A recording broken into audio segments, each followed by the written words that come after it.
where the mind is without fear and the head is held high, where knowledge is free.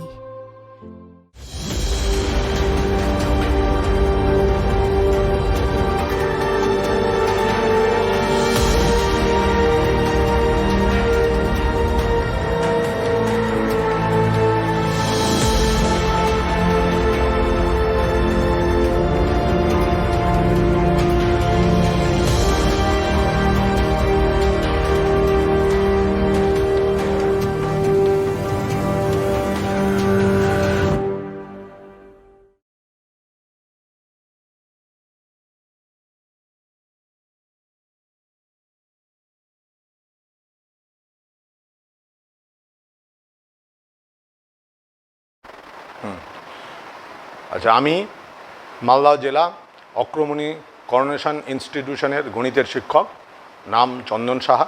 আমি এর আগেও class নিয়েছি। আজকের আলোচ্য বিষয় আমি দেখো বোর্ডে লিখে রেখেছি, সেটা হচ্ছে সমবিন্দু সংক্রান্ত উপপাদ্য। তো সমবিন্দু সংক্রান্ত উপপাদ্য, তো তোমরা সমবিন্দু কথাটির সঙ্গে তোমরা পরিচিত হয়েছ নিচু ক্লাসে 7-5 থেকেই আছে। সমবিন্দু সরলরেখা কাকে বলে? সেখানে সংজ্ঞাতে বলা হয় 3 বা তার অধিক সরলরেখা যদি একই বিন্দুগামী হয় তাহলে ওই সরলরেখাগুলোকে আমরা বলি সমবিন্দু সরলরেখা। অর্থাৎ 3 বা তার অধিক সরলরেখা যদি একই বিন্দুগামী হয় তাহলে সেই সরলরেখাগুলোকে বলি সমবিন্দু সরলরেখা। কেন 3 বলা হচ্ছে? কারণ হচ্ছে দুটো সরলরেখা যদি একই সমতলে থেকে তারা সমান্তরাল না হয়, সমান্তরাল হলে কখনো ছেদ করে না। আমরা আগের ক্লাসে বলেছি যে দুটো সরলরেখা কখনো পরস্পরকে ছেদ করবে না। অর্থাৎ সংজ্ঞাতে আছে সমান্তরাল সরলরেখা, যে একই সমতলে অবস্থিত দুটো সরলরেখাকে উভয় দিকে যত খুশি বর্ধিত করলে যদি কোনোদিন মিলিত না হয় বা কখনো মিলিত না হয় তাহলে ওই সরলরেখাকে বলা হবে সমান্তরাল সরলরেখা। তাহলে সমান্তরাল সরলরেখার ক্ষেত্রে কিন্তু আমরা সংজ্ঞাতেই বলেছি তারা ছেদ করবে না। যদি সরলরেখা দুটো সমান্তরাল না হয়, একই তলে থাকে অথচ সমান্তরাল না হয়, তাহলে কিন্তু তারা সবসময়ের জন্য পরস্পরকে ছেদ করবে। যেমন আমরা ছবি আঁকছি, এইটা একটা সরলরেখা আর এইটা একটা সরলরেখা, ধরো এইটা। এবার আপাতত দেখে মনে হচ্ছে ছেদ করছে না, কিন্তু সরলরেখার সংজ্ঞাতে আছে সরলরেখা হচ্ছে অসীমগামী। তো এই সরলরেখাকে যদি আমি বর্ধিত করি, এই সরলরেখাকেও যদি বর্ধিত করি তাহলে এই বিন্দুতে ছেদ করবে। অর্থাৎ দুটো সরলরেখা যদি সমান্তরাল না হয়, একই স্থলে থাকে, তাহলে কিন্তু তারা পরস্পরকে ছেদ করবেই। তৃতীয় সরলরেখা ওই বিন্দুতে ছেদ করতেও পারে, নাও করতে পারে, কিন্তু যখন তারা ছেদ করবে তাদেরকে বলা হবে সমবিন্দু সরলরেখা।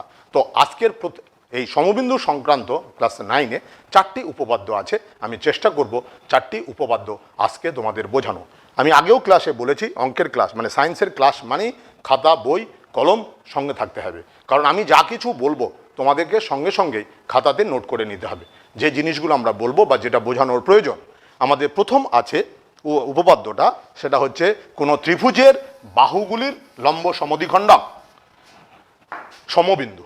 কোনো ত্রিভুজের বাহুগুলির লম্ব সমদ্বিখণ্ডক 3টি সমবিন্দু। অর্থাৎ উপপাদ্যটা বিষয়বস্তু হচ্ছে ত্রিভুজের বাহুগুলির লম্ব সমদ্বিখণ্ডক, লম্ব সমদ্বিখণ্ডক 3টি সমবিন্দু, লম্ব সমদ্বিখণ্ডক 3টি সমবিন্দু। আজকে প্রথম উপপাদ্য হচ্ছে এইটা। তো তোমরা ক্লাস 6-এ কোন একটা সরলরেখাকে সমদ্বিখণ্ডিত করেছো, সেখানে সমদ্বিখণ্ডিত করা মানেই কিন্তু লম্ব হবে সমদ্বিখণ্ডিত করেছো কোনো একটা সরলরেখাকে, লম্ব হবে সমদ্বিখণ্ডিত করা, সেটা আমরা জানি। তাহলে লম্ব সমদ্বিখণ্ডক মানে কোনো ত্রিভুজের বাহুগুলোর মধ্যবিন্দুতে, লম্ব সমদ্বিখণ্ডক কথাটির অর্থ সবসময়ের জন্য মধ্যবিন্দুতে লম্ব হবে। তো আমরা উপপাদ্য লেখার সময় প্রথমে যেটা করি কি কি দেওয়া আছে, তারপর আমরা যে কাজটা করি কি প্রমাণ করতে হবে, তো তারপর অঙ্কন করি। এক্ষেত্রে কিন্তু প্রমাণটা যেটা দেওয়া আছে সেটা সরাসরি আমরা করতে পারি না, কিছুটা ঘুরিয়ে নিই। অর্থাৎ যেটা প্রমাণ করার দরকার সেটাকে না করে একটু ঘুরিয়ে অনেক সময় প্রমাণ করি। যেমন আমি বীজগণিতের ক্ষেত্রে উদাহরণ হিসাবে বলতে পারি, প্রমাণ করো 2x + 1 = ধরো সাপোজ 5x প্লাস 7, এরকম ধরো কোনো একটা রিলেশন আমাকে প্রমাণ করতে দিয়েছে, তখন কিন্তু আমি প্রমাণটাকে ঘুরিয়ে লিখতে পারি 2x plus 1 minus of 5x plus 1 equal to 0, অর্থাৎ প্রমাণটাকে আমরা চেঞ্জ করতে পারি। ঠিক সেই রকম এখানেও আমি যে সমবিন্দু বাহুগুলোর লম্ব সমদ্বিখণ্ডক আমি সমবিন্দু প্রমাণ করব, সেটা প্রমাণ করার জন্য সরাসরি প্রমাণ না করে প্রমাণটাকে একটু পাল্টে নিতে হবে। সেই কিভাবে পাল্টাবো বা কি আমি প্রমাণ করব এই ক্ষেত্রে সেটা আমি বলে নিচ্ছি। নাম্বার 1, দেখো একটা ত্রিভুজের এবিসি একটা ত্রিভুজ, যার এডি এবি বাহুর মধ্যবিন্দু ডি, বিসি বাহুর মধ্যবিন্দু ই, এসি বাহুর মধ্যবিন্দু এফ। এবিসি ত্রিভুজের এবি বাহুর মধ্যবিন্দু ডি, বিসি বাহুর মধ্যবিন্দু ই, এসি বাহুর মধ্যবিন্দু এফ। এবার আমরা ডি বিন্দুতে একটা লম্ব অঙ্কন করলাম, ই বিন্দুতে আর একটা লম্ব অঙ্কন করলাম। এই দুটো লম্ব সরলরেখা পরস্পরকে ছেদ করবে, কারণ এই দুটো সরলরেখা এবি আর বিসি, এই দুটো সরলরেখা সমান্তরাল নয়। এই দুটো সরলরেখা যদি সমান্তরাল না হয় তাহলে তাদের লম্বগুলিও সমান্তরাল হবে না, আর সমান্তরাল না হলে তারা পরস্পরকে ছেদ করবে, সেটা আমরা শুরুতেই বলেছি। দুটো সমান্তরাল সরলরেখা আছে, এর যদি এই সরলরেখাটির লম্ব যদি এটা হয় আর এই সরলরেখার যদি লম্ব এটা হয়, তাহলেও কিন্তু এই দুটো সরলরেখা সমান্তরাল হবে। কেন? এই কোণটা হচ্ছে 90 ডিগ্রি হবে এটার পর লম্ব, এই সরলরেখা যদি এর পর লম্ব হয় 90 ডিগ্রি হবে, তাহলে দুটো সন্নিহিত কোণের যোগফল 180 ডিগ্রি, অতএব সরলরেখা দুটি সমান্তরাল হবে। তাহলে দুটো সরলরেখা যদি লম্ব হয় তাহলে তাদের লম্ব সরলরেখাগুলো, তাদের লম্ব সরলরেখাগুলিও কিন্তু সমান্তরাল হবে, তাহলে তারা পরস্পরকে ছেদ করবে না। অর্থাৎ এখানে সেই অপশানটা নেই। এবি আর বিসি দুটো পরস্পর ছেদী সরলরেখা, তাহলে তাদের যারা লম্ব হবে তারা কিন্তু পরস্পরকে ছেদ করবে, সমান্তরাল হবে না। তো সমান্তরাল না হয়ে তাহলে এবি বাহু ডি বিন্দুতে অঙ্কিত লম্ব, বিসি বাহুর ই বিন্দুতে অঙ্কিত লম্ব ও বিন্দুতে ছেদ করি, ওএফ যুক্ত করি, ওএফটা যুক্ত করি। এবার যেটা প্রমাণ করতে হবে, ওএফটা, ওডিটা এবির বাহুর উপর লম্ব ধরেছি, ওইটা বিসির ওপর লম্ব ধরেছি, তাহলে ও এফটা যদি আমরা এসির ওপর লম্ব প্রমাণ করতে পারি তাহলেই উপপাদ্যটি প্রমাণিত হবে। অর্থাৎ এখানে যে প্রমাণ করতে বলেছিল ওডি ওই ওএফ লম্ব, সেটাকে প্রমাণ করার জন্য আমরা চেঞ্জ করে বলছি ওডি সরলরেখা যেটা এবির উপর ডি বিন্দুতে লম্ব, ওই সরলরেখা যেটা বিসির উপর লম্ব, তারা ও বিন্দুতে ছেদ করে। এবার ওএফ যুক্ত করেছি, তাহলে এক্ষেত্রে ওএফ সরলরেখাটি এসির বাহুর ওপর লম্ব প্রমাণ করলেই উপপাদ্যটি প্রমাণিত হবে। এবার অঙ্কনটা হচ্ছে, অঙ্কন হচ্ছে এ বি, এও বিও ও সি, এদেরকে যুক্ত করি। অঙ্কনে আছে এ কমা ও, বি কমা ও, সি কমা ও যোগ করি। এবার আমাদের যেটা কাজ, লম্ব প্রমাণ করতে গেলে অর্থাৎ এই দুটো কোণের প্রত্যেকটি 90 ডিগ্রি প্রমাণ করতে হবে। তো আমরা জানি কোনো ত্রিভুজের ক্ষেত্রে কোনো বাহু, দুটো ত্রিভুজের দুটো বাহু বা দুটো কোণ সমান প্রমাণ করতে গেলে আমাকে ত্রিভুজ দুটি সর্বসম প্রমাণ করতে হবে। আমরা আগের ক্লাসে ত্রিভুজ দুটি সর্বসম হওয়ার জন্য 4 রকম মেথড আমরা বলেছি। সেটা হচ্ছে নাম্বার 1, 3টি বাহু সমান হলে, একটা ত্রিভুজের 3টি বাহু অপর ত্রিভুজের 3টি বাহুর সাথে সমান হলে ত্রিভুজ দুটো সর্বসম হয়। তারপর একটা ত্রিভুজের দুটো বাহু তাদের অন্তর্ভুক্ত কোণ অপর ত্রিভুজের দুটো বাহু তাদের অন্তর্ভুক্ত কোণের সাথে সমান হলে ত্রিভুজ দুটি সর্বসম হয়। 3 নম্বর হচ্ছে দুটো বাহু, একটা ত্রিভুজের দুটো বাহু এবং যে কোনো কোণ, অপর ত্রিভুজের দুটো বাহু এবং যে কোনো কোণ, ভুল বলে ফেললাম, একটা ত্রিভুজের দুটো কোণ যে কোনো বাহু, অপর ত্রিভুজের দুটো কোণ যে কোনো বাহু যদি সমান হয় তাহলে ত্রিভুজ দুটি সর্বসম হবে। আর আছে 4 নম্বর যেটা, সমকোণী ত্রিভুজের অতিভুজ এবং যে কোনো একটা বাহু অপর সমকোণী ত্রিভুজের অতিভুজ এবং যে কোনো একটা বাহু সমান হলে ত্রিভুজ দুটো সর্বসম হবে। যখন আমরা সর্বসমতার স্বতঃসিদ্ধটি ব্যবহার করব তখন কিন্তু গুণে গুণে দেখব যে 3টা জিনিস সমান হচ্ছে কিনা। দেখো, প্রথম ত্রিভুজ এ ও ডি এবং ত্রিভুজ বি ও ই, এই দুটো ত্রিভুজের মধ্যে এডি ইজ ইকাল টু ডিবি, ত্রিভুজ এ ও ডি এবং ত্রিভুজ বি ও ডি এর মধ্যে এত এবং এত এর মধ্যে এডি ইজ ইকুয়াল টু ডিবি। কারণটা বলতে হবে, কারণ হচ্ছে ডি এবি বাহুর মধ্যবিন্দু। এটা আমরা শুরুতেই ধরে নিয়েছি, শুরুতেই লিখেছি এবিসি ত্রিভুজের এবি বাহুর মধ্যবিন্দু ডি, বিসি বাহুর মধ্যবিন্দু ই, এসি বাহুর মধ্যবিন্দু এত। তাহলে AD is equal to DB. OD OD সাধারণ বাহু, আর ও কোণ এ ডি ও সমান কোণ বি ডি ও। কেন? আপনারা দেখো লিখে, ডি বিন্দুতে এবি বাহুর ওপর লম্ব আর ই বিন্দুতে বিসি বাহুর ওপর লম্ব অঙ্কন করেছি। তাহলে এই দুটো কোণ 90 ডিগ্রি বলে সমান। তাহলে আমাদের দাঁড়ালো এই কোণ এই কোণের সাথে সমান, এডি ডিবি বাহুর সাথে সমান, ওডি সাধারণ বাহু, অতএব তোমার হচ্ছে ত্রিভুজ দুটি সর্বসম হলো। এবার একটা দুটো তিনটে ত্রিভুজ দুটি যদি সর্বসম হয় তাহলে আমরা পেয়ে যাব, ত্রিভুজ দুটো যদি সর্বসম হয় তাহলে আমরা পাবো A O is equal to O B. একই পদ্ধতিতে এই দুটো ত্রিভুজ সর্বসম প্রমাণ করব অনুরূপে। তাহলে এই দুটো ত্রিভুজ সমান করে আমরা পাবো BO is equal to O C. তাহলে এই দুটো সম্পর্ক থেকে আমরা লিখতে পারি A O is equal to O C. এই দুটো সম্পর্ক থেকে তাহলে প্রথমে এই দুটো ত্রিভুজ সর্বসম দেখালাম, পেলাম A O is equal to O B. তারপর এই দুটো ত্রিভুজ সর্বসম দেখাবো সেম পদ্ধতিতে, তাহলে BO is equal to O C হবে। তাহলে এই দুটোকে কম্বাইন করলে পাবো A O is equal to O C. এবার দেখো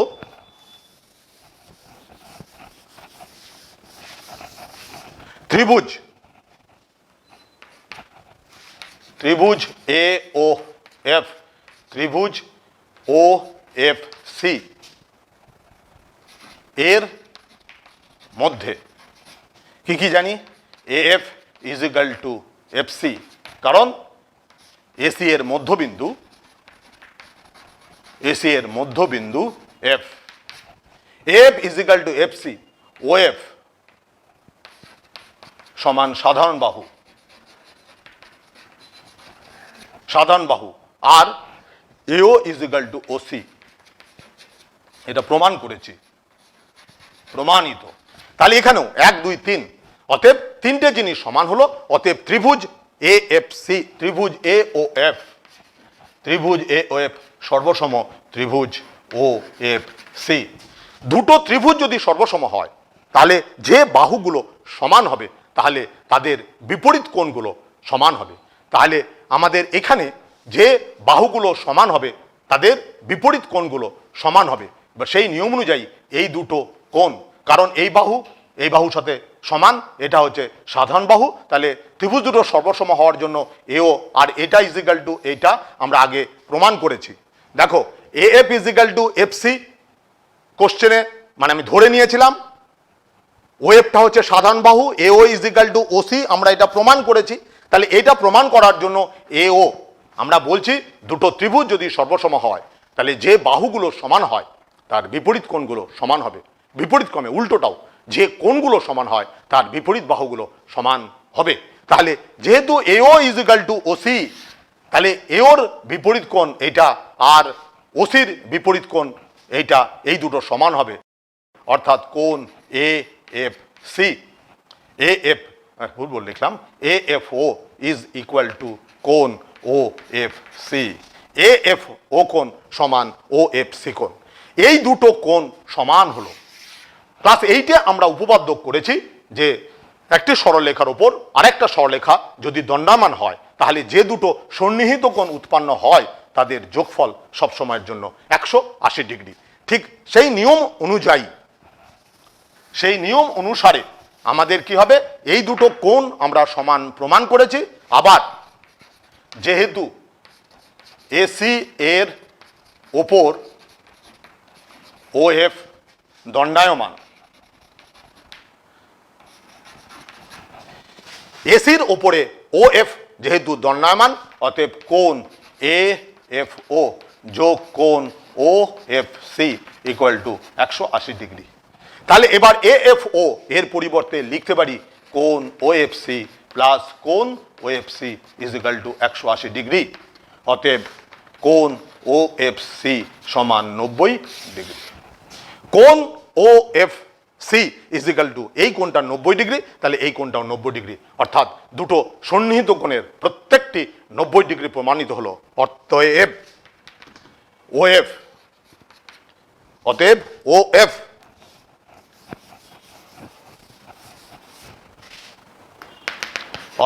ওএফ লম্ব এসি।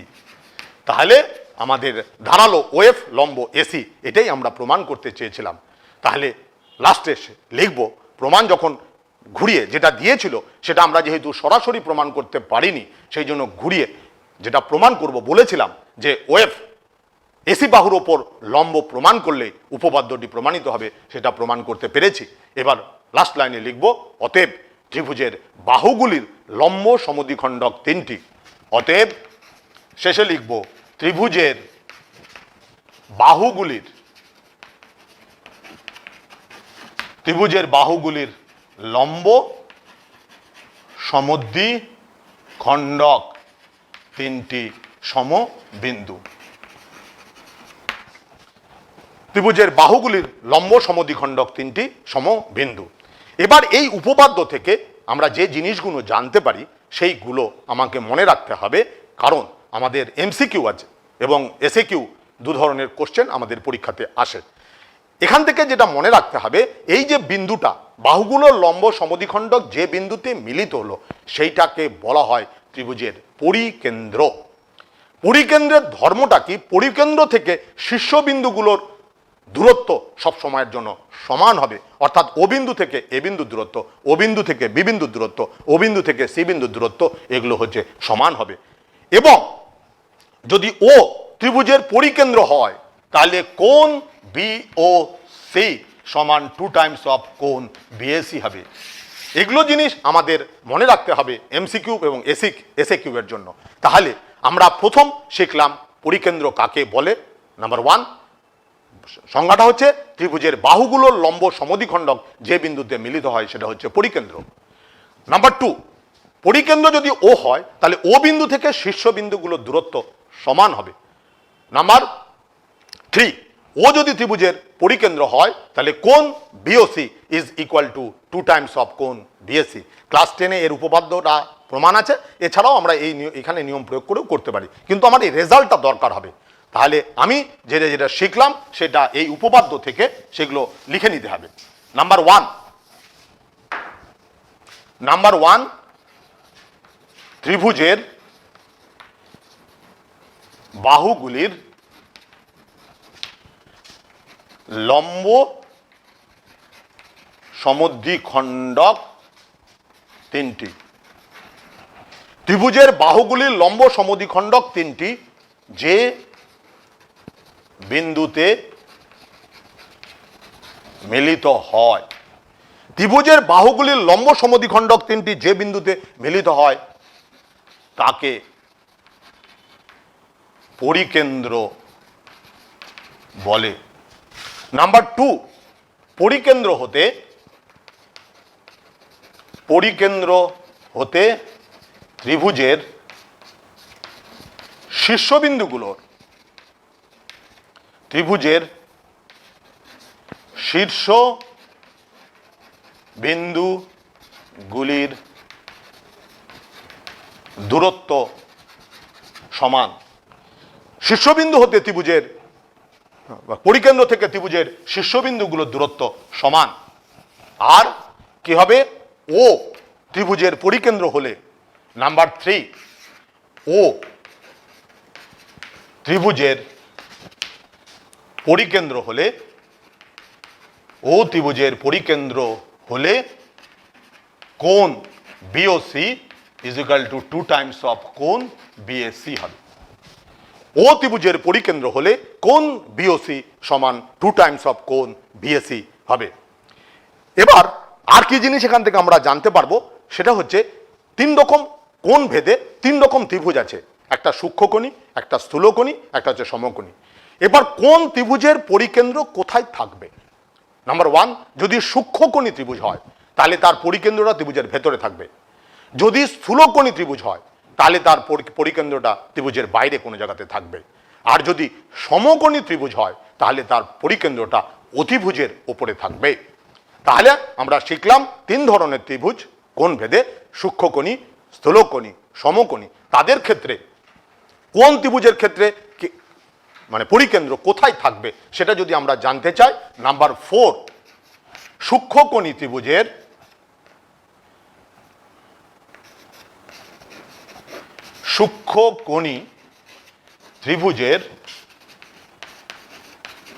পরিকেন্দ্র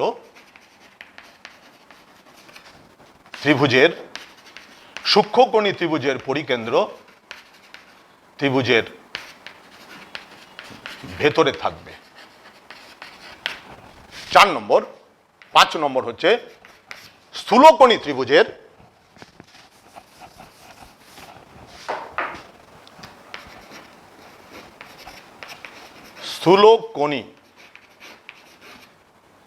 স্থূলকোণী ত্রিভুজের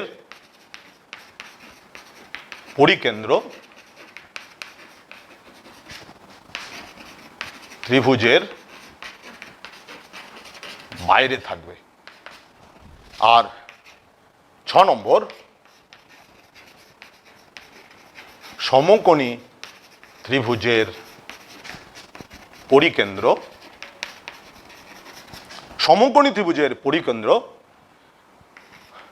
অতিভুজের উপরে, সমকোণী ত্রিভুজের পরিকেন্দ্র ত্রিভুজের অতিভুজের উপর থাকবে। তাহলে এই উপবিপাদ্য থেকে এই 6টা জিনিস আমরা পেলাম। প্রমাণ অনেকগুলোই দিইনি, কারণ প্রমাণ কিছু কিছু প্রমাণ ক্লাস 10-এ আছে, কিন্তু আমাদের অবজেক্টিভের ক্ষেত্রে এই ধর্মগুলো আমাদের কাজে লাগিয়ে আমরা অবজেক্টিভগুলো করতে পারবো। 246 পেজ 246 পেজে 10-এর 1 নম্বর অঙ্ক। দেখো, 10-এর 1 নম্বর, বহু বিকল্প ধর্মী এবিসি ত্রিভুজের পরিকেন্দ্র ও।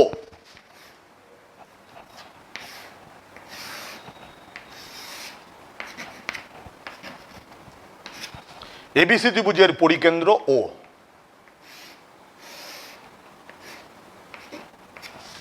কোশ্চেনে বলে দিয়েছে কোণ বিওসি সমান 80 ডিগ্রি। এবার কোণ বিএসির মান সমান কত? তো আমি এই রিলেশনটা লিখে রেখেছি, কোণ বিওসি সমান 2 টাইমস অফ কোণ বিএসি। তাহলে যেহেতু লেখাটা কি হবে, আমি যদি এটা এমসিকিউ করতে চাই তাহলে শুদ্ধ উত্তর লিখলেই হবে, কারণ এই কোণটা 80 ডিগ্রি, তাকে 2 দিয়ে ভাগ করলে 40 ডিগ্রি হবে। কিন্তু যদি এসিকিউ থাকে, অঙ্কটা যদি করে দেখাতে হয়, তাহলে সেক্ষেত্রে নিয়মটা কি লিখবো, যেহেতু ও ত্রিভুজের পরিকেন্দ্র, therefore কোণ BOC is equal to 2 times of কোণ বিএসি। অতএব 80 degree is equal to 2 times of কোণ বিএসি। অতএব কোণ বিএসি সমান 40 ডিগ্রি। যেখানে এমসিকিউ থাকে শুধুমাত্র উত্তর লিখলেই হবে, সেখানে তুমি যে কোনো জায়গা থেকে যত শর্টকাটে পারো সমাধান করে শুধু উত্তর লিখলেই হবে। কিন্তু যেখানে সংক্ষিপ্ত উত্তরধর্মী থাকবে সেখানে করে দেখাতে হবে একই অঙ্ক। তাহলে আমি যদি এটা করে দেখাতে চাই তাহলে লিখব ও ত্রিভুজের পরিকেন্দ্র, অতএব ধর্ম লিখে রেখেছি 6টা, তার মধ্যে কোণ বিওসি সমান 2 টাইমস অফ কোণ বিওসি। এখান থেকে আমরা পেয়ে যাব কোণ বিএসির মানটা হচ্ছে 40 ডিগ্রি। তাহলে এটা আমরা করে দেখালাম। এবার একটা সংক্ষিপ্ত উত্তরধর্মীর একটা অঙ্ক করে দেখাচ্ছি, সেটা হচ্ছে 11-র 5। এটা মিটিয়ে দিলাম। 11-র 5 নম্বর অঙ্ক। দেখো, এবিসি সমদ্বিবাহু ত্রিভুজ।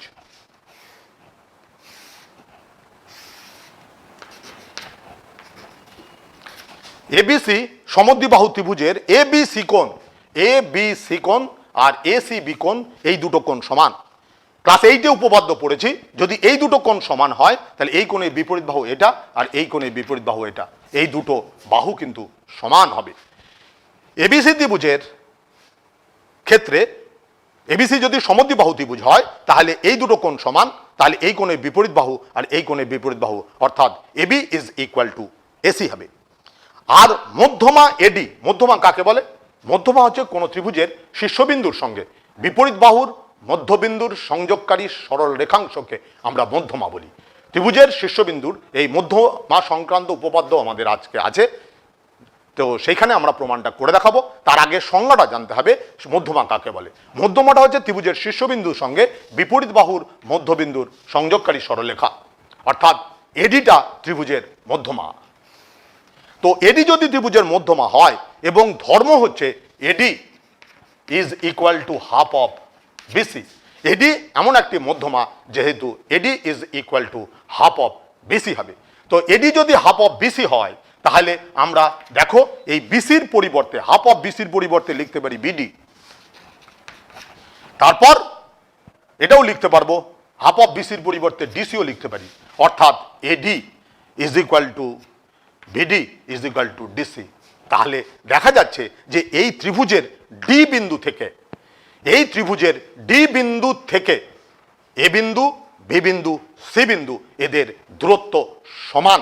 অতএব আমরা বলেছি যে বৃত্তের ক্ষেত্রে ত্রিভুজের বৃত্তস্থ যে বিন্দু থেকে তাদের শীর্ষবিন্দুগুলোর দূরত্ব সমান। আমরা বলেছি যে ত্রিভুজের পরিকেন্দ্র থেকে শীর্ষবিন্দুগুলোর দূরত্ব সমান হয়। তাহলে এইখানে ওটা কিন্তু তোমার কোথায় ডি বিন্দু, এই ডি বিন্দু থেকে এ বিন্দু, বি বিন্দু, সি বিন্দুর দূরত্ব হচ্ছে সমান। অতএব ডিটা হবে ওই এবিসি ত্রিভুজের পরিকেন্দ্র। বিপরীত ক্রমে আমরা বলেছিলাম যে পরিকেন্দ্র যদি হয় তাহলে পরিকেন্দ্র থেকে শীর্ষবিন্দুগুলোর দূরত্ব সমান হবে। আর আমরা এক্ষেত্রে পেলাম এডি is equal to BD is equal two DC. অতএব ডি ত্রিভুজ, therefore D ত্রিভুজের পরিকেন্দ্র। কি বের করতে বলেছে সেটা কিন্তু আমি আলোচনা এখনো করিনি, শুধুমাত্র ওটা দেখেই যে ধর্ম দুটো দিয়েছে সেই ধর্ম দুটো থেকে আমি প্রমাণ করে দেখালাম। যেটা প্রথম উপপাদ্য করেছি সেই উপপাদ্যের যে অনুসিদ্ধান্ত আমরা বলেছি যে পরিকেন্দ্র থেকে ত্রিভুজের শীর্ষবিন্দুগুলোর দূরত্ব সমান হয়, সেখান থেকে আমরা বের করলাম ডি ত্রিভুজের পরিকেন্দ্র এবং ডিটা বিসি বাহুর উপরে আছে। তো এখান থেকে আমরা উল্টো ক্রমেও বলতে পারি যেহেতু ডিটা বিসি বাহুর উপরে আছে তাহলে কিন্তু এক্ষেত্রে ত্রিভুজটি সমকোণী ত্রিভুজ হবে, সমকোণী সমদ্বিবাহু ত্রিভুজ হবে। যাই হোক, আমাদের সেটা আলোচ্য বিষয় নয়। ডিটা এই ত্রিভুজের বাহুর উপরে আছে। এবার এবি সমান √2, এবি সমান √2 হলে ত্রিভুজটির পরিব্যাসার্ধ কাকে বলে? পরিকেন্দ্র থেকে শীর্ষ বিন্দুগুলোর দূরত্ব। পরিব্যাসার্ধ বলতে বুঝি পরিকেন্দ্র থেকে শীর্ষ বিন্দুর দূরত্ব, অর্থাৎ ডি বিন্দু থেকে বি বিন্দুর দূরত্ব, ডি বিন্দু থেকে সি বিন্দুর দূরত্ব, এগুলো সব সমান হবে। কি করে? মানে এটা সমান তো আমরা দেখেছি।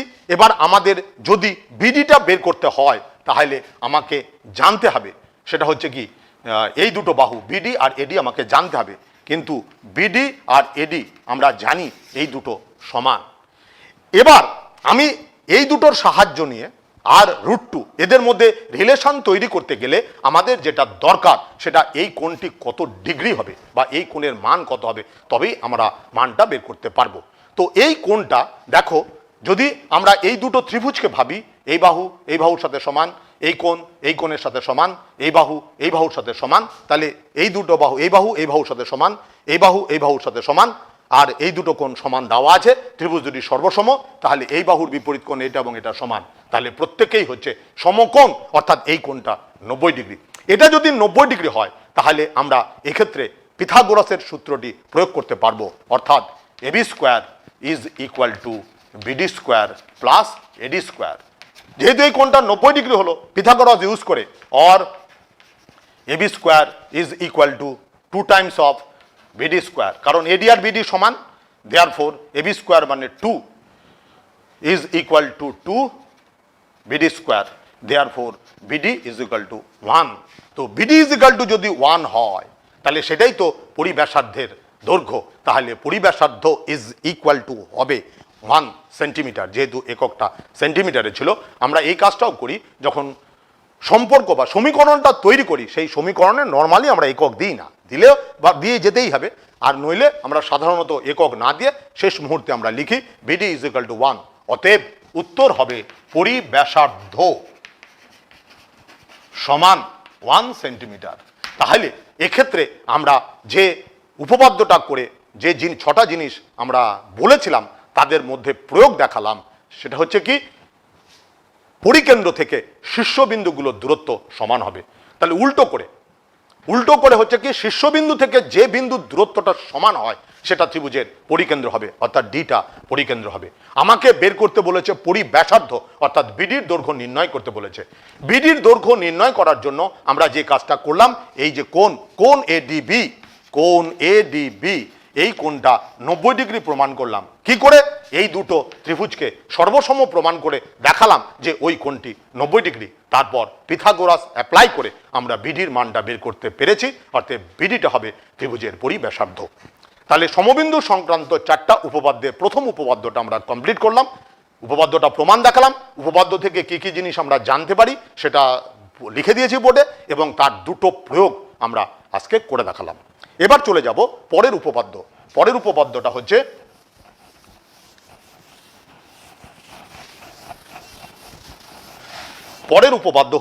ত্রিভুজের কোণগুলির অন্তঃসমদ্বিখণ্ডক।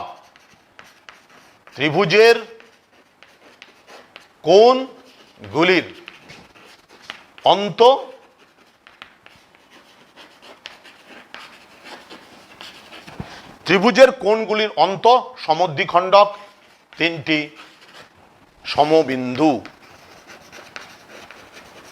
ত্রিভুজের কোণগুলির অন্তঃসমদ্বিখণ্ডক 3টি সমবিন্দু। তোমরা অন্তঃসমদ্বিখণ্ডক কোণের করেছো ক্লাস 6-এ, অঙ্কন থাকে। এই হচ্ছে কোণ, এই কোণটাকে আমরা সমদ্বিখণ্ডিত করি। তাহলে এবিসি যদি কোণ হয় তাহলে বিওটা ওই কোণের অন্তঃসমদ্বিখণ্ডক হবে। অন্তঃসমদ্বিখণ্ডক হওয়ার অর্থ এই দুটো কোণ সমান হবে। তাহলে কোন ত্রিভুজের কোণগুলির অন্তঃসমদ্বিখণ্ডক, অর্থাৎ 3টে কোণের 3টে অন্তঃসমদ্বিখণ্ডক থাকবে, সেই 3টে অন্তঃসমদ্বিখণ্ডক একই বিন্দুতে ছেদ করেছে, এটা প্রমাণ করতে হবে। এটা প্রমাণ করার জন্য আমরা কিন্তু সরাসরি নিয়মটি ইউজ করতে পারবো না। অর্থাৎ আমরা দুটো অন্তঃসমদ্বিখণ্ডক একটা বিন্দুতে মিলিত হয়েছে এটা ধরে নিব, ধরে নিয়ে তৃতীয়টি প্রমাণ করব আগের উপপাদ্যের মতো। তো দেখো আমাদের উপপাদ্যটার বিষয়বস্তু ত্রিভুজের কোণগুলির অন্তঃসমদ্বিখণ্ডক 3টি সমবিন্দু।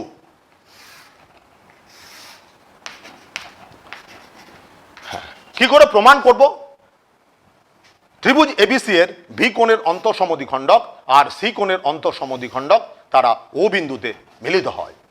ত্রিভুজ এবিসি এর ভি কোণের অন্তঃসমদ্বিখণ্ডক এবং সি কোণের অন্তঃসমদ্বিখণ্ডক ও বিন্দুতে মিলিত হয়। এও যোগ করি। এওটা কোণ বিএসি এর সমদ্বিখণ্ডক প্রমাণ করলেই উপপাদ্যটি প্রমাণিত হবে। অর্থাৎ দুটো সমদ্বিখণ্ডক একটা বিন্দুতে মিলিত হয়েছে ধরে নিয়েছি, তৃতীয়টি প্রমাণ করব। অর্থাৎ এও সরলরেখাটি কোণ বিএসির এর সমদ্বিখণ্ডক আমরা প্রমাণ করব। তাহলে কি বললাম? বি কোণ এবং সি কোণের সমদ্বিখণ্ডক ও বিন্দুতে মিলিত হয়, এও যোগ করি। এওটা কোণ বিওসি এর সমদ্বিখণ্ডক প্রমাণ করলেই উপপাদ্যটি প্রমাণিত হবে। অর্থাৎ ত্রিভুজের কোণগুলির অন্তঃসমদ্বিখণ্ডক 3টি সমবিন্দু হবে। এটা প্রমাণ করার জন্য অঙ্কনটা খুবই গুরুত্বপূর্ণ। ও বিন্দু থেকে এবি বাহুর উপর লম্ব টানলাম ওডি, ও বিন্দু থেকে বিসি বাহুর উপর লম্ব টানলাম ওই, ও বিন্দু থেকে এই বাহুর উপর লম্ব টানলাম সেটা হচ্ছে ওএফ। এবার দেখো লম্ব অঙ্কন করার পর যেটা আমরা পাচ্ছি, এই দুটো ত্রিভুজ সর্বসম। কেন লম্ব টেনেছি? তাহলে এই কোণ 90 ডিগ্রি হবে। তাহলে ত্রিভুজ বি ও ডি এবং ত্রিভুজ বি ও ই, ত্রিভুজ বিওডি এবং ত্রিভুজ বিওই এর মধ্যে আগের উপপাদ্যে এই দুটো ত্রিভুজ ধরেছিলাম, এবার এই দুটো ত্রিভুজ ধরলাম। কারণ আমাকে কোন দুটো ত্রিভুজ ধরতে হবে সেটা খুব গুরুত্বপূর্ণ জায়গা, যাতে আমরা ত্রিভুজ দুটি সর্বসম প্রমাণ করতে পারি। তাহলে এক্ষেত্রে বিওডি, কোণ বিওডি এবং কোণ বিওই এই দুটো ত্রিভুজের মধ্যে কোণ বিডিও সমান কোণ বিইও। বিইও কেন? প্রত্যেকে সমকোণ। কি করে পেলাম? অঙ্কন করেছি। প্রত্যেকে সমকোণ। কোণ ডি বিও সমান কোণ ও বিই। ডি বি ও কোণ সমান ও বি ই কোণ। আর বিও সাধারণ বাহু, বিও সাধারণ বাহু। তাহলে বিও যদি সাধারণ বাহু হয় তাহলে এই দুটো তিনটে জিনিস 1 2 3 অর্থাৎ একটা ত্রিভুজের দুটো কোণ এবং একটি বাহু অপর ত্রিভুজের দুটো কোণ একটি বাহুর সাথে সমান, অতএব ত্রিভুজ দুটি সর্বসম।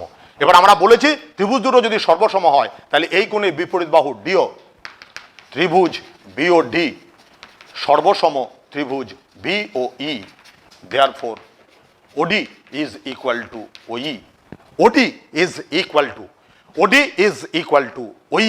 তাহলে ওডি আর ওই বাহুর দৈর্ঘ্য সমান হলো।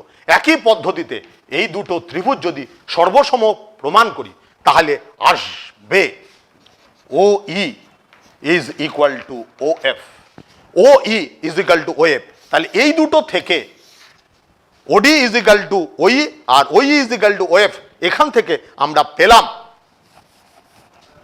এখান থেকে আমরা যেটা পেলাম সেটা হচ্ছে OD is equal to O F. এবার এই দুটো ত্রিভুজ আমরা সর্বসম প্রমাণ করব। এই দুটো ত্রিভুজের মধ্যে দেখো কি কি জিনিস আমরা জানি। এই দুটো কোণ সমান, কোণ এ ডি ও সমান কোণ এ এফ ও, এই দুটো কোণ সমান। তারপর এও সাধারণ বাহু, এও সাধারণ বাহু। এই দুটো কোণ কেন সমান? প্রত্যেকে হচ্ছে সমকোণ, এওটা হচ্ছে সাধারণ বাহু আর ওডি ইজ ইকুয়াল টু ওএফ। তাহলে দাঁড়াচ্ছে ওডি ইজ ইকুয়াল টু ওএফ আর এটা হচ্ছে সাধারণ বাহু, এই দুটো কোণ হচ্ছে 90 ডিগ্রি।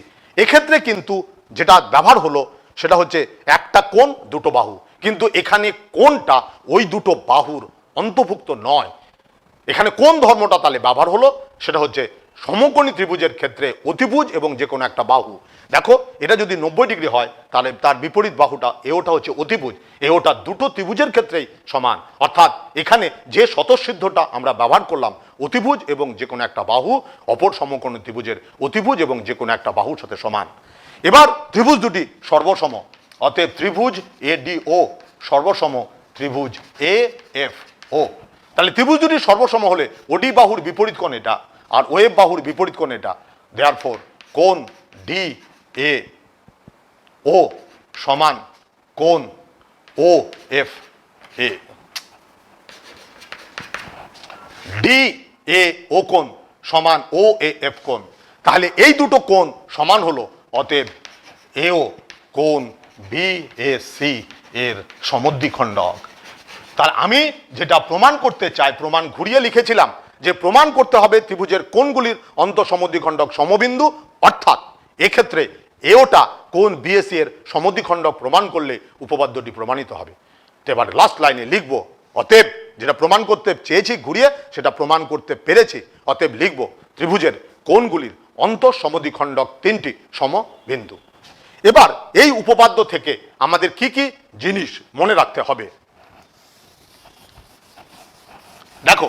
এখানে আমি যে রেজাল্টটা ব্যবহার করেছি সেটা হচ্ছে OD is equal to OE is equal to OF, OD is equal to OF is equal to OF. অর্থাৎ এটা যদি অন্তঃকেন্দ্র হয়, এখানে যেটা উপপাদ্য থেকে আমরা সিদ্ধান্ত নিতে পারবো সেটা হচ্ছে ত্রিভুজের কোণগুলির অন্তঃসমদ্বিখণ্ডক যে বিন্দুতে মিলিত হয় তাকে ত্রিভুজের অন্তঃকেন্দ্র বলে। এখানে হচ্ছে ত্রিভুজের কোণগুলির অন্তঃসমদ্বিখণ্ডক তিনটি, ত্রিভুজের কোণগুলির অন্তঃসমদ্বিখণ্ডক তিনটি যে বিন্দুতে মিলিত হয় তাকে অন্তঃকেন্দ্র বলে, ইন সেন্টার। ত্রিভুজের কোণগুলির অন্তঃসমদ্বিখণ্ডক যে বিন্দুতে মিলিত হয় তাকে অন্তঃকেন্দ্র বলে। দেখো অন্তঃকেন্দ্র থেকে বাহুর লম্ব দূরত্ব, বাহুর দূরত্ব ওই ওএফ, ওএফ সমান, অর্থাৎ অন্তঃকেন্দ্র থেকে ত্রিভুজের বাহুগুলির দূরত্ব সমান হবে। পরিকেন্দ্রের ক্ষেত্রে ছিল পরিকেন্দ্র থেকে শীর্ষবিন্দু দূরত্ব সমান, অন্তঃকেন্দ্রের ক্ষেত্রে কি হবে? অন্তঃকেন্দ্র থেকে অন্তঃকেন্দ্র থেকে বাহুগুলির লম্ব দূরত্ব সমান হবে, যেটা আমাদের মনে রাখতে হবে। অন্তঃকেন্দ্র হতে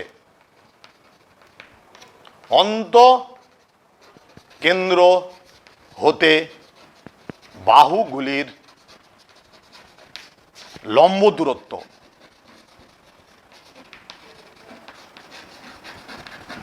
অন্তঃকেন্দ্র হতে বাহুগুলির লম্ব দূরত্ব সমান হবে 2 নম্বর ও ত্রিভুজের পরিকেন্দ্র হলে ও ত্রিভুজ ভুলে লিখে এলাম ও ত্রিভুজের অন্তঃকেন্দ্র হলে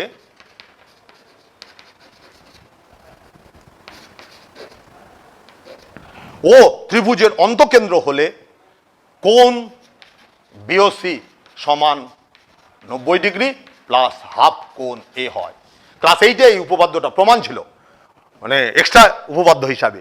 তো যাই হোক, এখানেও প্রমাণ করা যাবে, আমাদের এটা দরকার নয়, আমাদের যেটা দরকার এই রেজাল্টটা জানা। তাহলে কোণ BOC is equal two 90 degree plus half of কোণ এ, অর্থাৎ হাফ অফ কোণ বিএসি।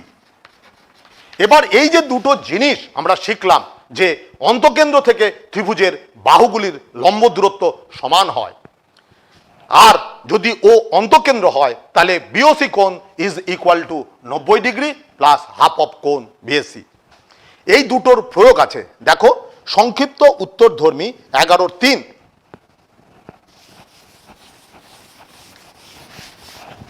সংক্ষিপ্ত উত্তরধর্মী 11-3 নম্বর বলছে, একটা ত্রিভুজের কটা বিন্দু ত্রিভুজের বাহুগুলো থেকে সম দূরবর্তী। এটা আমার এখন করা ঠিক হচ্ছে না, কারণ আমি আরো দুটো উপপাদ্য এখনো করিনি। যাই হোক, এখানে যেহেতু ধর্মটা আমি লিখে ফেলেছি, ধর্মটা হচ্ছে কি, ত্রিভুজের অন্তঃকেন্দ্র থেকে বাহুগুলির লম্ব দূরত্ব সমান, অর্থাৎ ত্রিভুজের অন্তঃকেন্দ্রটাই বাহুগুলো থেকে সম দূরবর্তী হয়। তাহলে একটা ত্রিভুজের কটা বিন্দু, তার মানে একটাই বিন্দু যেটাকে আমরা অন্তঃকেন্দ্র বলি, সেই অন্তঃকেন্দ্রটাই ত্রিভুজের বাহুগুলো থেকে সমদূরবর্তী হবে। এখানে অনেকের বইয়ে উত্তরটা ভুল আছে, 4টা লিখেছে, হবে না, একটাই হবে অন্তঃকেন্দ্র থেকে। এবার সেটা যদি ধরো সম বাহু ত্রিভুজ হয় তাহলে সেক্ষেত্রে 4টা হবে, কিন্তু যদি এমনি যে কোনো ত্রিভুজ হয়, ইন জেনারেল যদি যে কোনো ত্রিভুজ হয় তাহলে সেক্ষেত্রে কিন্তু একটাই হবে, সেটা হচ্ছে অন্তঃকেন্দ্র, যেটা বাহুগুলো থেকে সম দূরবর্তী হবে। তো যাই হোক, আমাদের এখানে উত্তরটা হবে বাহুগুলো থেকে সমদূরবর্তী বিন্দু 11-3, বাহুগুলি হতে সম দূরবর্তী বিন্দু, বাহুগুলো থেকে সমদূরবর্তী বিন্দু অন্তঃকেন্দ্র হবে। এবার যদি ত্রিভুজটি সমবাহু হয় তাহলে সেক্ষেত্রে কিন্তু রেজাল্টটা তখন 4টেই আসবে। ঠিক আছে, তো আমরা এখন সেখানে যাচ্ছি না। তাহলে ইন জেনারেল যে কোনো ত্রিভুজের ক্ষেত্রে, সমবাহু বাদ দিয়ে যে কোনো ত্রিভুজের ক্ষেত্রে একটাই বাহুগুলো হতে সমদূরবর্তী বিন্দু অন্তঃকেন্দ্র। অর্থাৎ কটা বিন্দু আছে, যদি সমবাহু ত্রিভুজ ছাড়া অন্য কোনো ত্রিভুজ হয় তাহলে সেক্ষেত্রে কিন্তু একটাই আছে, আর সমবাহু ত্রিভুজ হলে সেটা 4টা হবে। ঠিক আছে, এবার আমরা আসছি পরের উপপাদ্য, সেটা হচ্ছে মধ্যমা, ও আরেকটা আছে এখানে, সেটা হচ্ছে 10-3 নম্বর। 10-3 নম্বর সেটা বলেছে, এবিসি ত্রিভুজের অন্তঃকেন্দ্র ও, ওটা হচ্ছে অন্তঃকেন্দ্র, কোণ বিএসি সমান, বলে দিয়েছে কোশ্চেনে 40 ডিগ্রি। কোণ বিএসি সমান 40 ডিগ্রি, তাহলে কোণ বিওসির মান কত? তো আমরা জানি কোণ বিওসি সমান, ধর্মে লিখে রেখেছি এই যে এইটা, বিওসি সমান 90 ডিগ্রি প্লাস হাফ কোণ বিএসি, অর্থাৎ কোণ বিএসির মানটি জানি, 90 ডিগ্রি তো জানা আছে, মানটা বসিয়ে দিলে কোণ বিওসির মানটা পেয়ে যাব। অর্থাৎ এই যে উপপাদ্য পড়ে দুটো জিনিস শিখলাম, দুটোরই প্রয়োগ তোমাদেরকে অনুশীলনী থেকে করে দেখালাম। এবার আসছি 3 নম্বর উপপাদ্য, সেটা হচ্ছে ত্রিভুজের মধ্যমা 3টি সমবিন্দু।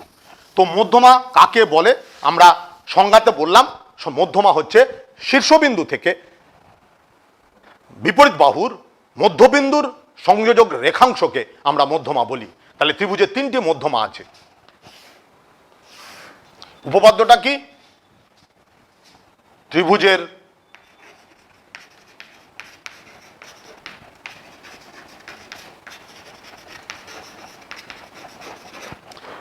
মধ্যমা 3টি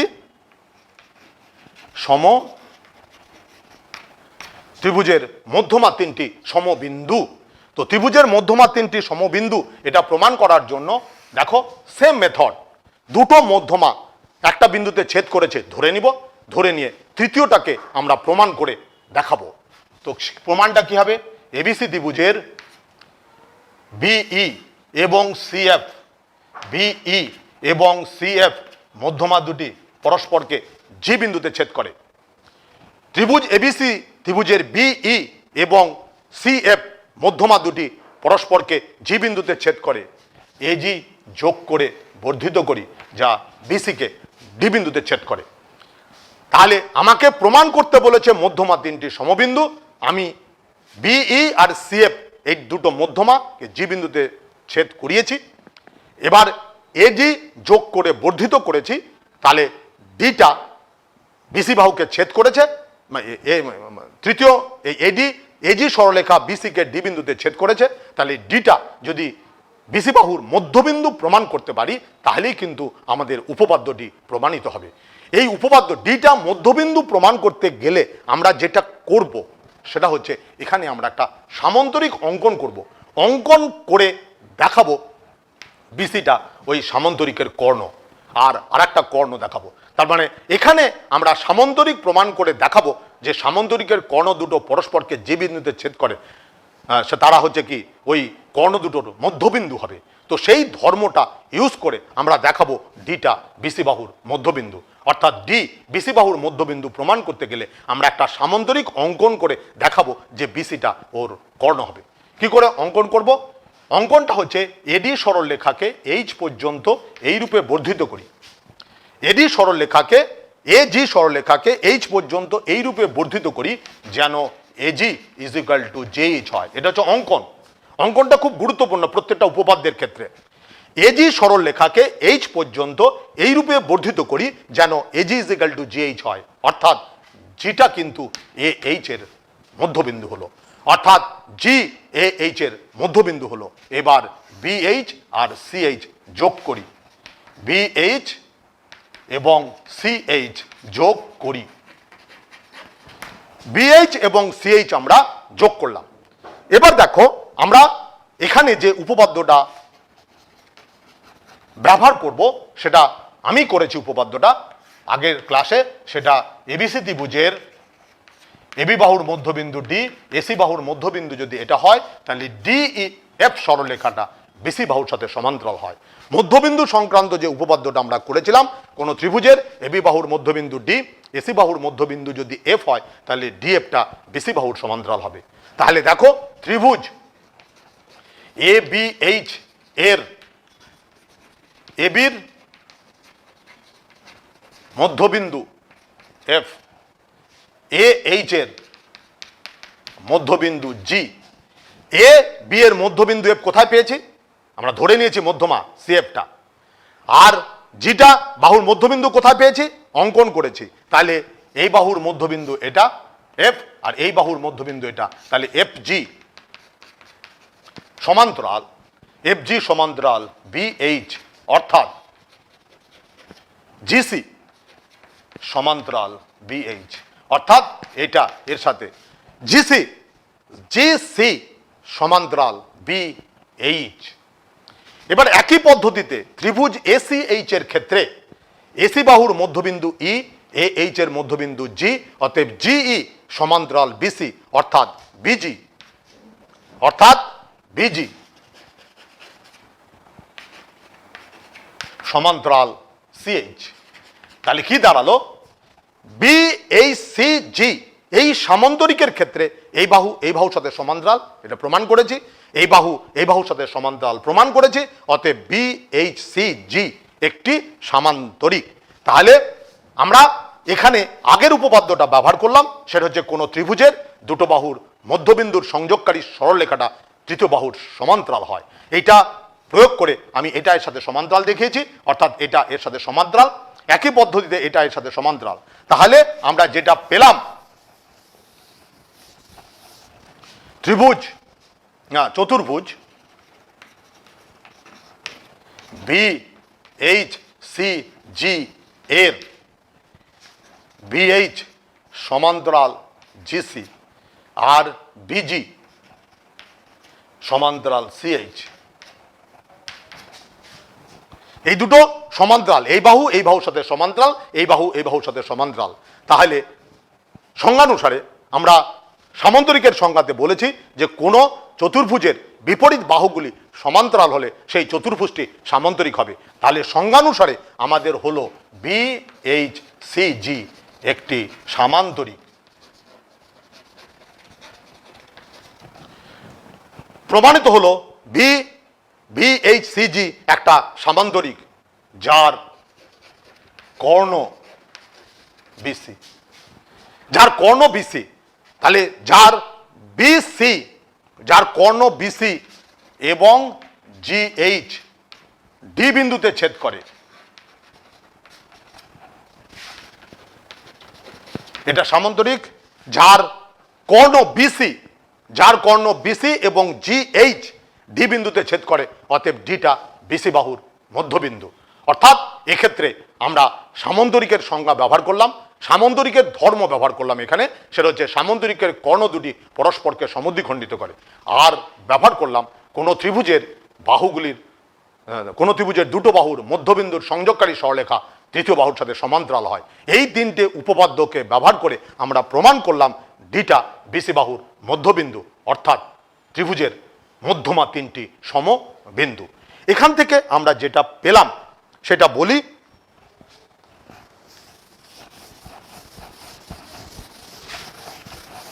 এখান থেকে আমরা যেটা পেলাম সেটা হচ্ছে AG is equal two GH. AG is equal two GH এটা আমরা অঙ্কন করেছি। আর এখানে দেখো ডিটা এই বাহুর মধ্যবিন্দু, ডি যেমন বিসি বাহুর মধ্যবিন্দু, ডিটা কিন্তু জিএইচ এর মধ্যবিন্দু। অর্থাৎ জিএইচ এর পরিবর্তে লিখতে পারি 2GD। জিএইচ এর পরিবর্তে আমরা লিখতে পারি 2GD, কারণ ডিটা হচ্ছে জিএইচ কর্ণেরও মধ্যবিন্দু। তাহলে দাঁড়ালো AG by GD is equal to 2/1। AG by GD is equal to 2/1। এই ধর্মটা খুব কাজে লাগে। সেটা হচ্ছে কি, এই যে জি যেটা বিন্দু, সেটাকে বলা হয় ত্রিভুজের ভর কেন্দ্র। ভর কেন্দ্রের সংজ্ঞাটা কি? ত্রিভুজের মধ্যমা তিনটি যে বিন্দুতে মিলিত হয়, ত্রিভুজের মধ্যমা তিনটি যে বিন্দুতে মিলিত হয় তাকে ত্রিভুজের ভর কেন্দ্র বলে। ত্রিভুজের মধ্যমা তিনটি যে বিন্দুতে মিলিত হয়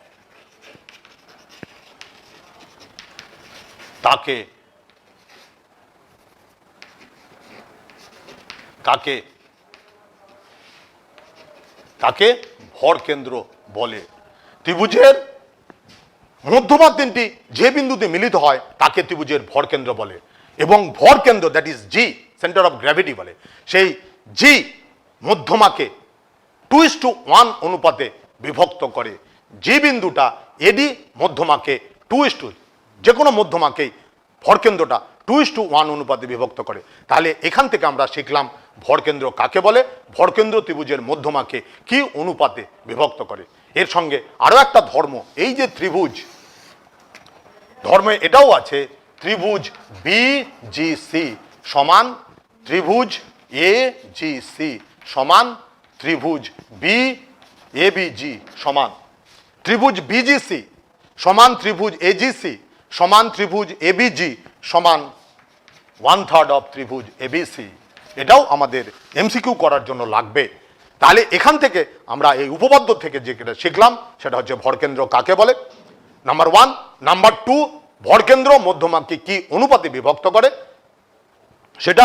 নাম্বার 3, এই যে তিনটা ত্রিভুজ তৈরি হয়েছে সেই ত্রিভুজের প্রত্যেকটি টোটাল ত্রিভুজের 1/3 অংশ হবে। এবার যেটা আছে সেটা সেই উপপাদ্যটা ত্রিভুজের শীর্ষবিন্দু থেকে বাহুগুলোর ওপর অঙ্কিত লম্বগুলো একটা বিন্দুতে ছেদ করে। ওটা আমাদের সমবিন্দু সংক্রান্ত উপপাদ্যের 2 নম্বরই ছিল, কিন্তু ওটা না করে আমি ওখানে গেলাম কেন? আগে আমি একই ধরনের যেগুলো প্রমাণ আছে সেগুলোকে আমরা দেখালাম, ইনডাইরেক্ট প্রুফ দেখিয়েছি। কিন্তু এখানে যে ত্রিভুজের শীর্ষবিন্দু থেকে বিপরীত বাহুর ওপর অঙ্কিত লম্বগুলো যে বিন্দুতে মিলিত হবে তারা যে বিন্দুতে ত্রিভুজের শীর্ষবিন্দু থেকে বিপরীত বাহুর উপর অঙ্কিত লম্বগুলো একটা বিন্দুতে মিলিত হবে, এটা প্রমাণ করার জন্য আমরা ত্রিভুজের বাহুগুলির লম্ব সমদ্বিখণ্ডক তিনটি সমবিন্দু এটা কাজে লাগাবো। সেই জন্য আগে একই ধরনের উপপাদ্য তিনটি আমি প্রমাণ করে নিলাম। এবার সাহায্যকারী হিসাবে যেটা প্রমাণ করব সেটা দেখো।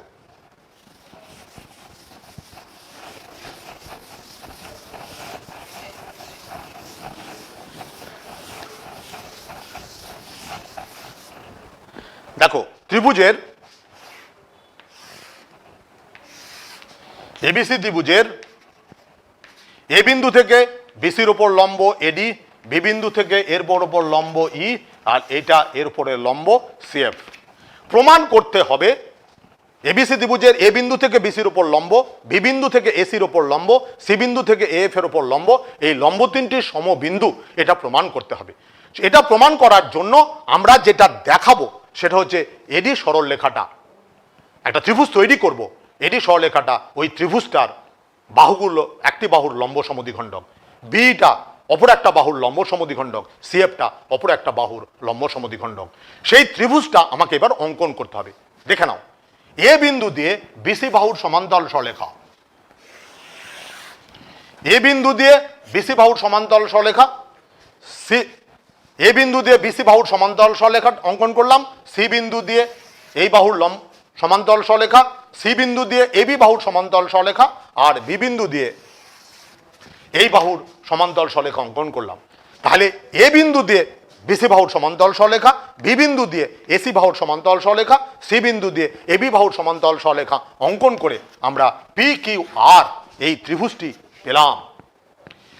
এবার এই পি কিউ আর ত্রিভুজের ক্ষেত্রে দেখো, এই সরলরেখাটি এই সরলরেখার সাথে সমান্তরাল অঙ্কন করেছি, এই সরলরেখাটি এই সরলরেখার সাথে সমান্তরাল আমরা অঙ্কন করেছি। তাহলে ধর্ম অনুসারে এপি বিসি চতুর্ভুজের এপি সমান্তরাল বিসি, পিবি সমান্তরাল এসি, অতএব এই চতুর্ভুজ এপি বিসি একটি সামান্তরিক। তো সামান্তরিক হলে সামান্তরিকের বিপরীত বাহু সমান হবে, অর্থাৎ এই বাহুটা এই বাহুর সাথে সমান হবে। একই পদ্ধতিতে এ বি, সেম মেথডে এ বি সি কিউ একটা সামান্তরিক হবে।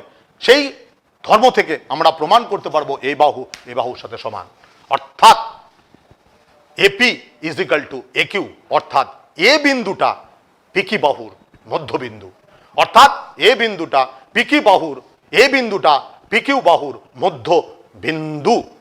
এবার এই সরলরেখা এই সরলরেখার সাথে সমান্তরাল, এই কোণটা 90 ডিগ্রি, তাহলে এই কোণটাও 90 ডিগ্রি হবে। কেন? দুটো সরলরেখা সমান্তরাল হলে, ওই দুটো সরলরেখা যদি সমান্তরাল হয় তাহলে তাদের অন্তঃস্থ কোণ দুটির যোগফল 180 ডিগ্রি হয়, অর্থাৎ এই দুটো কোণের যোগফল 180 ডিগ্রি, এটা 90 ডিগ্রি হলে এটাও 90 ডিগ্রি হবে। তাহলে দাঁড়ালো এ ডি সরলরেখাটা পিকিউ সরলরেখার উপর লম্ব, আর এটা হচ্ছে মধ্যবিন্দু, অর্থাৎ এডি সরলরেখাটা পিকিউ সরলরেখার লম্ব সমদ্বিখণ্ডক। একই পদ্ধতিতে বিই সরলরেখাটা পি আর বাহুর লম্ব সমদ্বিখণ্ডক, আর সি এফ সরলরেখাটা এই বাহুর লম্ব সমদ্বিখণ্ডক। অর্থাৎ পিকিউ আর ত্রিভুজের ক্ষেত্রে এডি বি এবং সিএফ পিকিউ আর ত্রিভুজের বাহুগুলির লম্ব সমদ্বিখণ্ডক, অর্থাৎ এডি বি এবং সিএফ তারা সমবিন্দু হবে। তাহলে আমরা প্রথম যে উপপাদ্য করেছিলাম তার সাহায্য নিয়ে এটাকে প্রমাণ করলাম যে ত্রিভুজের বাহুগুলির লম্ব সমদ্বিখণ্ডক তিনটি সমবিন্দু। শীর্ষবিন্দু থেকে বিপরীত বাহুর ওপর অঙ্কিত লম্বগুলি সমবিন্দু। এই বিন্দুটির নাম হচ্ছে লম্ব বিন্দু। তাহলে লম্ব বিন্দুর সংজ্ঞা ত্রিভুজের শীর্ষবিন্দু হতে বাহুগুলির ওপর অঙ্কিত লম্বগুলি যে বিন্দুতে মিলিত হয় তাকে লম্ব বিন্দু বলে। তাকে লম্ববিন্দু বলে। তাহলে আমরা শিখলাম পরিকেন্দ্র, অন্তকেন্দ্র, ভরকেন্দ্র, লম্ববিন্দু। এবার যদি ত্রিভুজটি সমবাহু হয় তাহলে সমবাহু ত্রিভুজের অন্তকেন্দ্র, পরিকেন্দ্র, ভরকেন্দ্র, লম্ববিন্দু সব একই বিন্দুতে থাকবে। তার মানে সেক্ষেত্রে কিন্তু অন্তকেন্দ্র, পরিকেন্দ্র, সমবাহু ত্রিভুজের ক্ষেত্রে অন্তকেন্দ্র, পরিকেন্দ্র, ভরকেন্দ্র, লম্ববিন্দু তারা বাহুগুলো থেকে সমদূরবর্তী হবে। অর্থাৎ সমবাহু ত্রিভুজের ক্ষেত্রে কিন্তু আমরা চারটা বিন্দু পাবো, যারা কি হবে, চারটি বিন্দু পাবো যারা বাহুগুলো থেকে সমদূরবর্তী। সেই জন্য ওখানে হয়তো দিয়েছে, কিন্তু এমনি যে কোনো ত্রিভুজ হলে কিন্তু একটাই বিন্দু হবে যারা বাহুগুলো থেকে সমদূরবর্তী হবে, যেটাকে অন্তকেন্দ্র। ব্যতিক্রম সেটা হচ্ছে ব্যতিক্রমটা হচ্ছে সমবাহু ত্রিভুজের ক্ষেত্রে। এবার আরেকটা জিনিস আছে যে এই যে লম্বের যে পাদবিন্দুগুলো, সেই পাদবিন্দুগুলো যোগ করলে যে ত্রিভুজ তৈরি হয়, ত্রিভুজের শীর্ষবিন্দু থেকে বিপরীত বাহুর ওপর অঙ্কিত লম্বের যে পাদবিন্দু তাদেরকে যোগ করলে যে ত্রিভুজটা তৈরি হয় সেটা হচ্ছে সমবাহু ত্রিভুজ। হ্যাঁ, যে ত্রিভুজটা তৈরি হবে তাকে বলা হয় পাদত্রিভুজ। যদি মূল ত্রিভুজটি সমবাহু হয় তাহলে পাদত্রিভুজটাও কিন্তু সমবাহু ত্রিভুজ হবে। লাস্ট অ্যান্সার সেটা হচ্ছে কি, যদি ত্রিভুজটি সমকোণী হয় তাহলে তার লম্ব বিন্দুটি সমকৌণিক বিন্দুতে থাকবে। খুব ইম্পর্টেন্ট অবজেক্টিভ, কোন ত্রিভুজের লম্ব বিন্দুটা তোমার হচ্ছে শীর্ষবিন্দুতে থাকবে? আনসারটা হচ্ছে সমকোণী ত্রিভুজের ক্ষেত্রে লম্ব বিন্দুটা হবে ত্রিভুজের সমকৌণিক বিন্দুতে লম্ব বিন্দুটা থাকবে। তাহলে আজকে আমরা এখানে শেষ করলাম। তোমরা নিজেরা ভালো করে প্র্যাকটিস করে দেখবে এবং এমসিকিউ যেগুলো আছে বা এসিকিউ আছে তোমরা চেষ্টা করলে আমার মনে হয় সবগুলোই পারবে। এই ক্লাসগুলোকে পরপর দেখে নিয়ে আজকে আমি এখানেই ক্লাসটা শেষ করলাম।